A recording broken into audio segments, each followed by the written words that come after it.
Okay, so question 15, I actually did in school on Saturday morning with those of you that were there, but we came across what's called ambiguous case when using the sign rule for this question. And I can show you actually what we started off by doing, which is perfectly fine. I split the parallelogram into two equal triangles, which had an area of 20 centimetres squared each.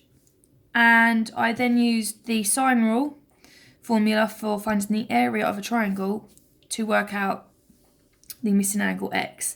Now, as I said, that led to the ambiguous case. And as a very, very brief summary, what that is it shows how you can have two different possible triangles given the same lengths. So here, for instance, we have an obtuse angle for x, but the same triangle could be drawn with the same lengths, but as an acute angle here instead. So the method used was totally fine and mathematically correct, but because the ambiguous case came up, it made it a bit more tricky. Now, I think it's unlikely to come up as the ambiguous case in any sort of question, but I'll show you the way we can do it without coming across that, which is actually what most students did on Saturday morning in school. Now, the first thing that you can do is, using the area of the parallelogram, divide by the width or the base of my parallelogram, which is 8, because what that will do is find me the missing height. Because to find the area of a parallelogram, we just do base times height, as you would for a rectangle. So to find the height then, if I divide 40 by 8, that would give me that height that I've marked on just here of 5 centimetres. So that's 5 centimetres there, and so is that. Okay, so I split that into triangles and a rectangle myself. Okay, so now I know the height's 5.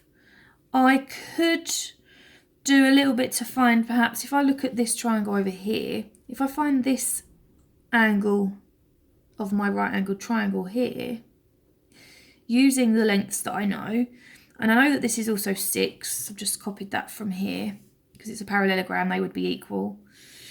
And using this right angled triangle, basic SOHCAHTOA, to find missing angle in here, which, if we label our sides, this is our hypotenuse, this is our opposite, and this is our adjacent, A and H, we're going to use cos.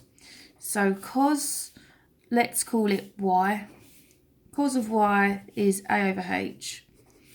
So cos of y is 5 over 6. So y is the inverse cos of 5 over 6. And we can use our calculator to find that.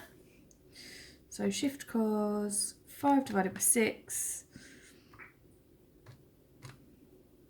And we get an angle of 33.55730976. Now remember to not round until the very last minute. Now we're not quite done though, because we wanted angle X, which went all the way round, including that little angle that we found that we called Y. But what I do know is where I've split this into a right angled triangle, that would mean I've got an extra 90 here, an extra right angle to add on to give me the total for X. So if I add on 90 to that, I get my answer of 123.5573098 degrees. I haven't rounded because they haven't asked me to, so I've left it as the full answer, and that gives me the angle X, which is all the way round there.